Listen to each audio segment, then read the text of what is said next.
very good morning. I am Dr. Madhulika Roy, Head Department of Zoology, Government DT PG College, Uday.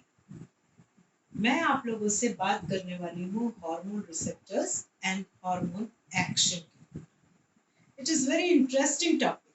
As you know, endocrinology is itself very interesting topic. So it is a vast subject. But before going to the main point, hormone action, its receptors, one must know something about hormones. So let us see an overview of the hormones. मैं आपको hormones के का एक overview देना चाहूँगी. Hormones are chemical substances. They are secreted from ductless glands. These ductless glands are known as endocrine glands. मैं जो कह रही हूँ आप समझ रहे हैं ना. ये जो हार्मोन्स नाम की कंपाउंड है या हार्मोन नाम का सब्सटेंस है, ये एक केमिकल मैसेंजर होता है, लेकिन ये बहुत ही विशेष है.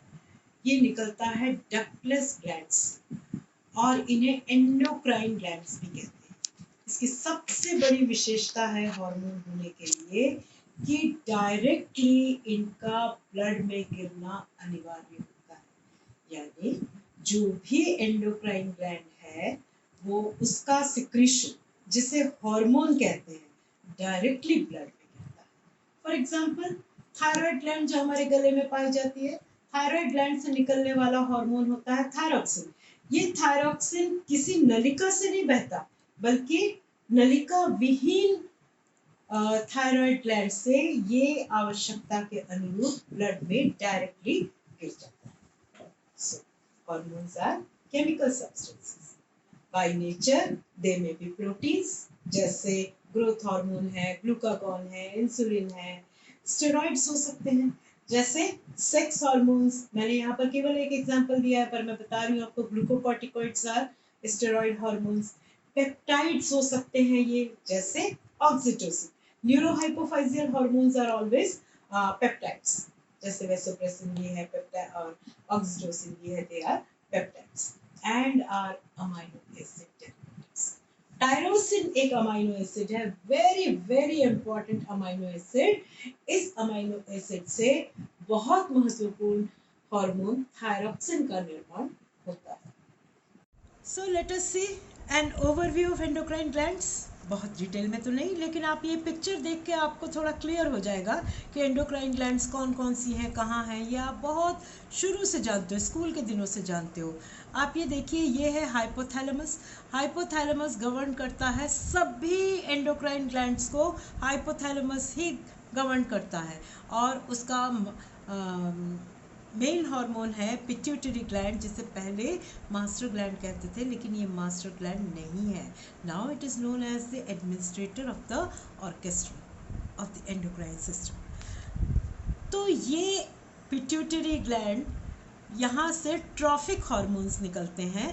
ट्रॉफिक हार्मोन्स मतलब हार्मोन निकलेंगे कहीं किसी और ऑर्गन से, उनका टारगेट टिश्यू होगा कोई दूसरा ऑर्गन. मैंने आपको एग्जांपल में बताया हुआ है. तो जैसे यहाँ पर या केवल इसमें 5 ट्रॉफिक हार्मोन्स हैं और केवल इसका अपना एक खुद का हार्मोन होता है. तो मैं आपको बाय नेम बताती जाती हूँ. ये थायराइड ग्लैंड है. यहाँ पर आप इसे देखिए, ये है एड्रिनल ग्लैंड दिख रहा है, ये टेस्टिस दिख रहा है, ये ओवरीज दिख रही हैं, ये लैक्टेशन यहाँ पर होगा इनके द्वारा. तो इस प्रकार मैं आपको कुछ नाम बताती हूँ. थायराइड हार्मोन्स, थायराइड ग्लैंड है. थायराइड ग्लैंड के अतिरिक्त pituitary gland, thyroid gland, thymus gland, pancreas, adrenal cortex और एड्रिनल मेड्यूला और टेस्टिस, ओवरी इत्यादि. These are some endocrine glands. Actually, they do not have any ducts. इनमें कोई duct नहीं है. इनका सिक्रीशन जो हम जानते हैं, जिसे हार्मोन कहते हैं, वो डायरेक्टली ब्लड में गिरता है. I think it is enough for the introduction. You might be knowing, just to revise your knowledge. Let us see the features of hormones. Hormones के कुछ गुण हैं, इम्पॉर्टेंट कैरेक्टर्स हैं, आप उनको देखिए. इनकी बहुत थोड़ी मात्रा की आवश्यकता होती है। जो भी सेल्यूलर एक्टिविटी होती है उसमें हार्मोन अपनी थोड़ी सी मात्रा ही पर्याप्त रूप से देते हैं और इससे अधिक आवश्यकता भी नहीं होती। इसे मीरोक्राइन कहते हैं, ट्रॉफिक हार्मोन्स। थोड़ी देर पहले ही मैंने आपको बताया था कि जो पिट्यूटरी ग्लैंड है जिसे हाइपोफाइजियल ग्लैंड कहते हैं, इसके एंटीरियर पार्ट से, जिसे एक्चुअली एडिनोहाइपोफाइसिस कहते हैं, इससे 5 ट्रॉफिक हार्मोन्स निकलते हैं। ट्रॉफिक हार्मोन्स का मतलब होता है ये हार्मोन निकलते तो किसी एक एंडोक्राइन ग्लैंड से, लेकिन इनका इफ़ेक्ट किसी दूसरे टारगेट टिश्यू पर होता है। इसका एग्जांपल मैं आपको देती हूँ। जैसे हाइपोफाइसिस, पिट्यूटरी, मैंने आपको बताया ना पिट्यूटरी ग्लैंड को हाइपोफाइसिस कहते हैं।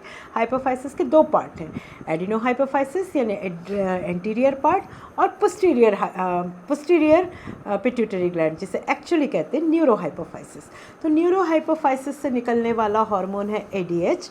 ये एडीएच निकलता तो न्यूरोहाइपोफाइसिस से है, लेकिन इसका एक्शन होता है किडनी की नेफ्रॉन्स की डिस्टल कॉन्वोल्यूटेड ट्यूब्यूल में। अब अगला देखिए आप, टारगेट टिश्यू। टारगेट टिश्यू मतलब हार्मोन्स जहाँ पर जाकर अपना स्पेसिफिक टिश्यू पर अपना प्रभाव डालते हैं उसे कहते हैं टारगेट टिश्यू। इस ऊपर वाले इसमें आपका एग्जाम्पल जैसे था कि एडीएच इफ़ेक्ट किसके ऊपर डालता है, नेफ्रॉन के डीसीटी पर। उसी प्रकार से लेबर पेन के समय ऑक्सीटोसिन का प्रभाव यूटेराइन मसल्स पे दिखता है, लेकिन ये ऑक्सीटोसिन यूट्रस से नहीं निकलता। कहाँ से निकलता है, न्यूरोहाइपोफाइसिस से निकलता है। तो न्यूरोहाइपोफाइसिस से निकलने वाला ऑक्सीटोसिन है ट्रॉफिक हार्मोन और उसका टारगेट टिश्यू है uterine muscles. Now first messenger system. अब जब आप हॉर्मोन्स पढ़ेंगे तो आपको कुछ बड़े ऐसे ही इंटरेस्टिंग टर्म्स से आपका सामना होगा। क्या होता है ये first messenger system? Actually first messenger system is nothing but hormone. Hormones को ही फर्स्ट मैसेंजर सिस्टम कहते हैं। क्यों?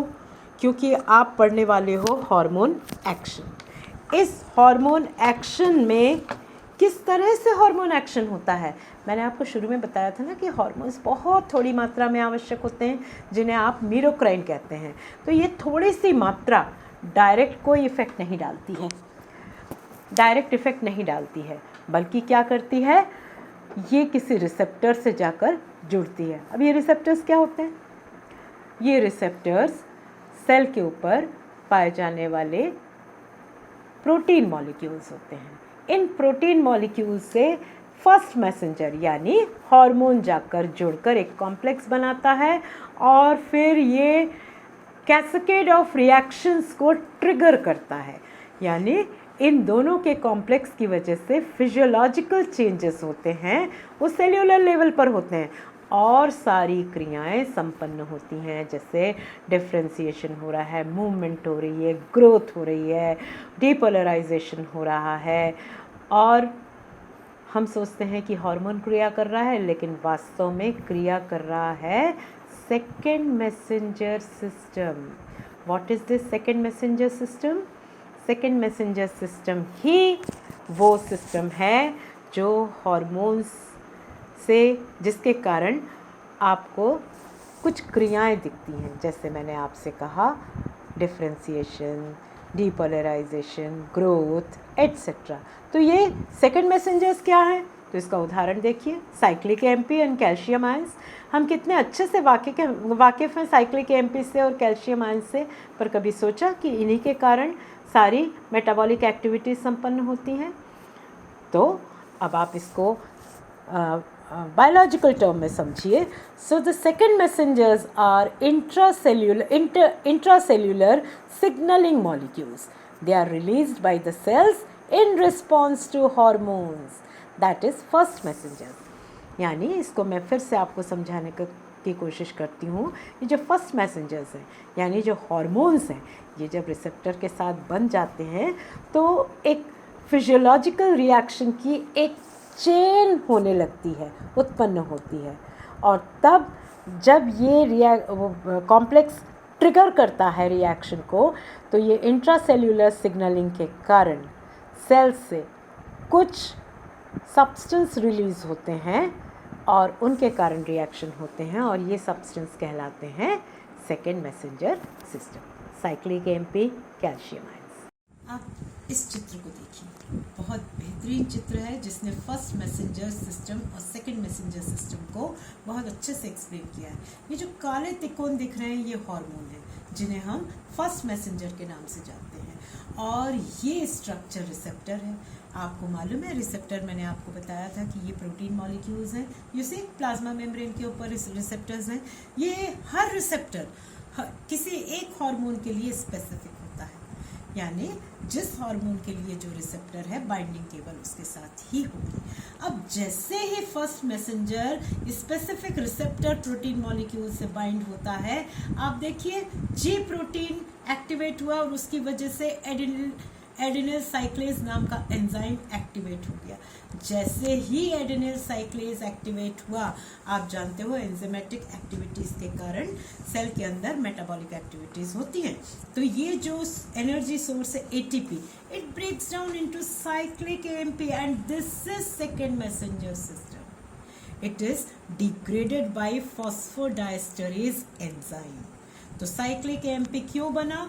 क्योंकि ये डिग्रेड हुआ है फॉस्फोडाइस्टरेज एंजाइम के द्वारा, और ये होना बहुत ज़रूरी है क्योंकि साइक्लिक एएमपी ही वो पर्टिकुलर सब्सटेंस है जो एक्चुअली क्रियाएं करवाता है।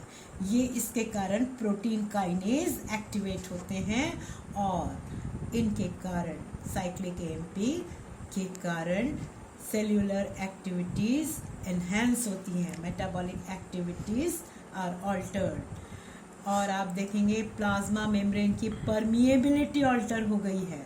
They cause muscle contraction and relaxation, they stimulate protein synthesis and lipolysis, they alter secretion rate. तो हम सोचते हैं मैसेंजर हार्मोन ने ये कार्य किया, नहीं, हार्मोन केवल फर्स्ट मैसेंजर था। वो केवल संदेश लेकर आता है पर्टिकुलर हार्मोन की ये कार्य होने हैं, उनको परफॉर्म करवाता है या एग्जीक्यूट करता है सेकेंड मैसेंजर सिस्टम। उसका एक बेहतरीन उदाहरण है साइक्लिक एएमपी। ये रिसेप्टर्स तो मैंने आपको बताया कई हैं, हजारों की संख्या में रिसेप्टर्स पाए जाते हैं, लेकिन इनकी पोजीशन, इनका लोकेशन सेल में अलग अलग होता है और स्पेसिफिक होता है। जैसे प्लाज्मा मेम्ब्रेन की सरफेस में जो रिसेप्टर्स पाए जाते हैं वो उन हार्मोन्स के साथ बाइंड होते हैं जिनका नेचर प्रोटीन है, जैसे growth hormone, insulin, glucagon etcetera. तो क्या केवल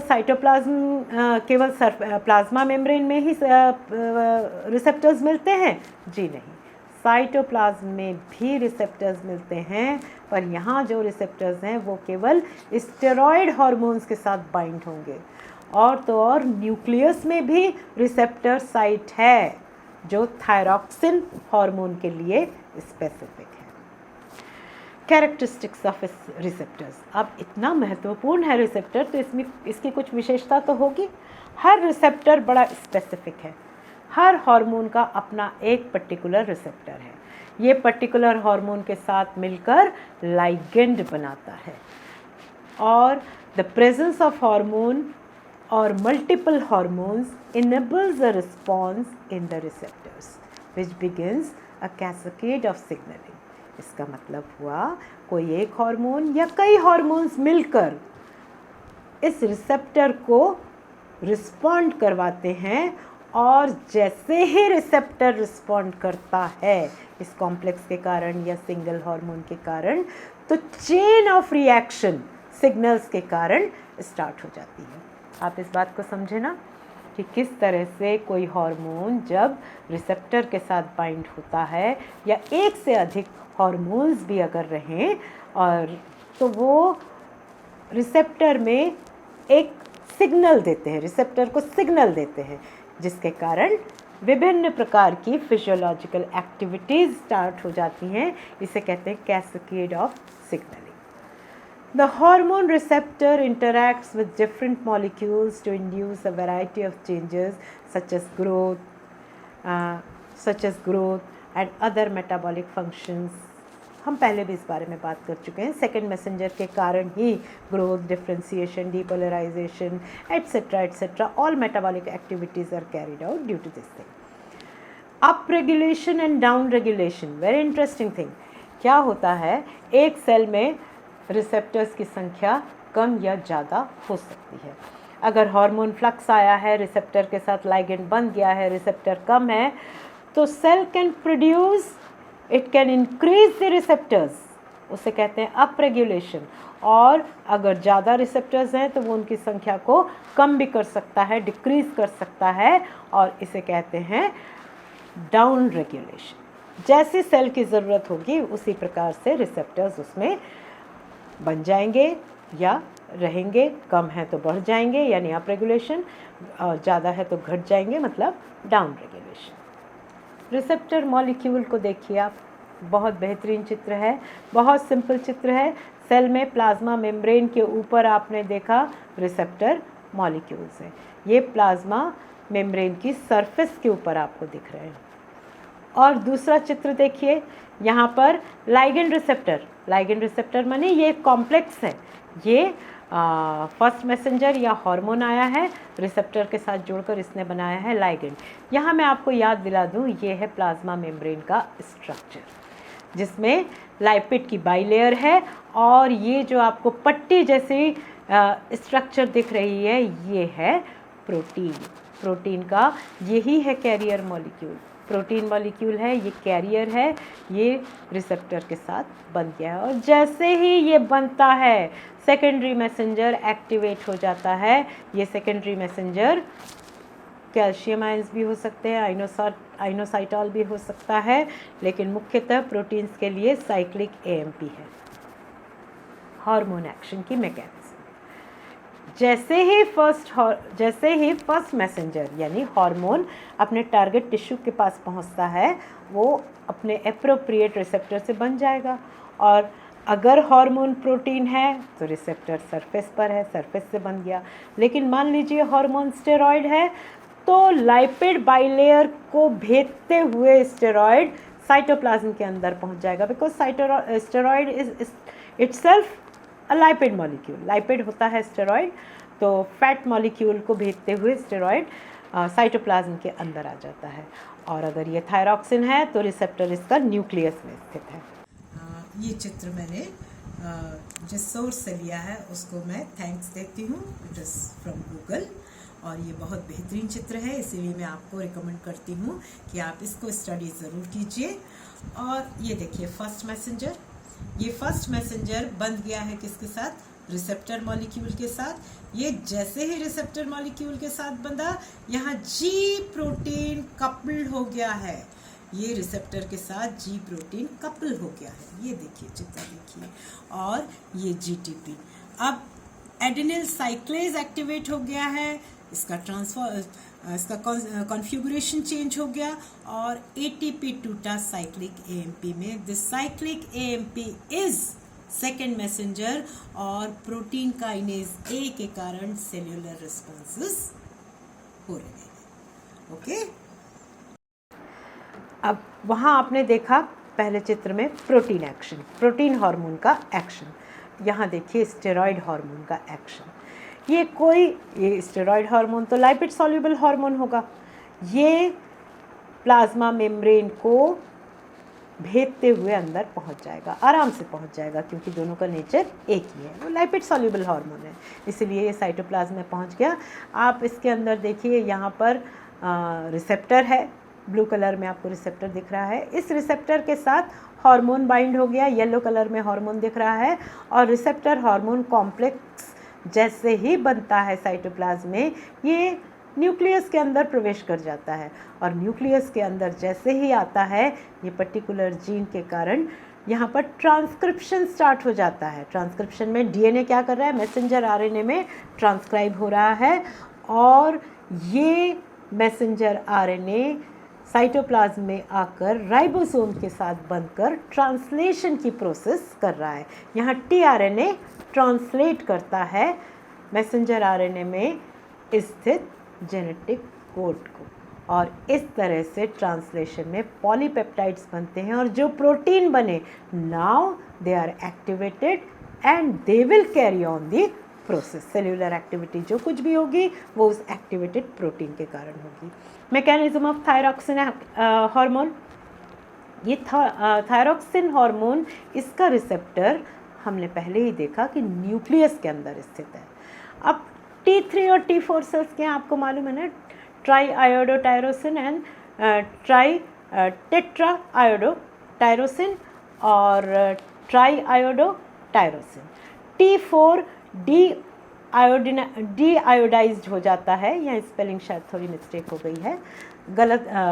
T4 T3 में कन्वर्ट हो जाता है और जो न्यूक्लियस में एंटर करके एप्रोप्रिएट रिसेप्टर मॉलिक्यूल के साथ अटैच हो जाता है।